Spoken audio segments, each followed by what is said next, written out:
आज हम जिस शख्सियत के बारे में बात करेंगे उसके बारे में पूरा विश्व जानता है। हम में से बहुतों को महाराणा प्रताप और हल्दी घाटी युद्ध की जानकारी तो है, लेकिन उस युद्ध के बाद 10 साल में मेवाड़ में महाराणा ने कैसे स्वतंत्रता की लड़ाई को जारी रखा, इसकी जानकारी कम ही लोगों को है। वास्तविकता में हल्दी घाटी का युद्ध महाराणा प्रताप और मुगलों के बीच हुए कई युद्धों की शुरुआत भर था। देखा जाए तो मुगल न तो महाराणा प्रताप को पकड़ सके और न ही मेवाड़ पर पूर्ण आधिपत्य जमा सके। यूं तो हल्दी घाटी के युद्ध के बाद मुगलों का कुंभलगढ़, गोगुंदा, उदयपुर और आसपास के ठिकानों पर अधिकार हो गया था, लेकिन इतिहास में दर्ज है कि 1576 में हुए हल्दी घाटी के युद्ध के बाद भी अकबर ने महाराणा को पकड़ने या मारने के लिए 1577 से 1582 के बीच करीब 1 लाख सैन्य बल भेजे। अंग्रेजी इतिहासकारों ने लिखा है कि हल्दी घाटी युद्ध का दूसरा भाग, जिसको उन्होंने बैटल ऑफ दिवेर कहा है, मुगल बादशाह के लिए एक करारी हार सिद्ध हुआ था। कर्नल टॉड ने भी अपनी किताब में जहां हल्दी घाटी को थर्मोपल्ली ऑफ मेवाड़ की संज्ञा दी, वहीं दिवेर के युद्ध को मेवाड़ का मैराथन बताया है। मैराथन का युद्ध 490 ईस्वी पूर्व मैराथन नामक स्थान पर यूनान, कैमिलटियार्ड्स एवं फॉरस के डेरियस के मध्य हुआ। इसमें यूनान की विजय हुई थी। इस युद्ध में यूनान ने अद्वितीय वीरता दिखाई थी। कर्नल टॉड ने महाराणा और उनकी सेना के शौर्य, युद्ध कुशलता को स्पार्टा के योद्धाओं सा बताया है। उन्होंने लिखा है कि वे युद्धभूमि में अपने से 4 गुना बड़ी सेना से भी नहीं डरते थे। दिवेर युद्ध की योजना महाराणा प्रताप ने अरावली स्थित मनकियावास के जंगलों में बनाई थी। भामा शाह द्वारा मिली राशि से उन्होंने एक बड़ी फौज तैयार कर ली थी।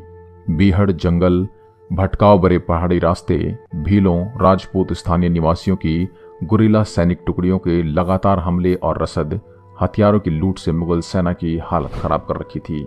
हल्दी घाटी के बाद अक्टूबर 1582 में दिवेर का युद्ध हुआ। इस युद्ध में मुगल सेना की अगुवाई करने वाला अकबर का चाचा सुल्तान खान था। विजयदशमी का दिन था और महाराणा ने अपनी नई संगठित सेना को 2 हिस्सों में विभाजित करके युद्ध का बिगुल फूंक दिया। एक टुकड़ी की कमान स्वयं महाराणा के हाथ में थी, तो दूसरी टुकड़ी का नेतृत्व उनके पुत्र अमर सिंह कर रहे थे। महाराणा प्रताप की सेना ने महाराज कुमार अमर सिंह के नेतृत्व में दिवेर के शाही थाने पर हमला किया। यह युद्ध इतना भीषण था कि प्रताप के पुत्र अमर सिंह ने मुगल सेनापति पर भाले का ऐसा वार किया कि भाला उसके शरीर और घोड़े को चीरता हुआ जमीन में जा धंसा और सेनापति मूर्ति की तरह खड़ा का खड़ा रह गया। उधर महाराणा प्रताप ने बहलोल खान के सिर पर इतनी ताकत से वार किया कि उसे घोड़े समेत 2 टुकड़ों में काट दिया।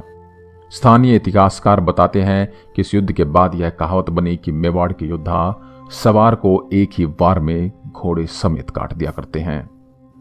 अपने सिपह सलारों की यह गत देखकर मुगल सेना में बुरी तरह भगदड़ मची और राजपूत सेना ने अजमेर तक मुगलों को खदेड़ा।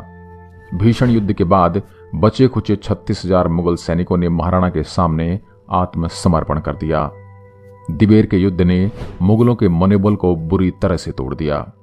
दिवेर के युद्ध के बाद प्रताप ने गोगुंदा, कुंभलगढ़, बस्सी, चावड़, जावर, मदारिया, मोही, मांडलगढ़ जैसे महत्वपूर्ण ठिकानों को अपने कब्जे में ले लिया।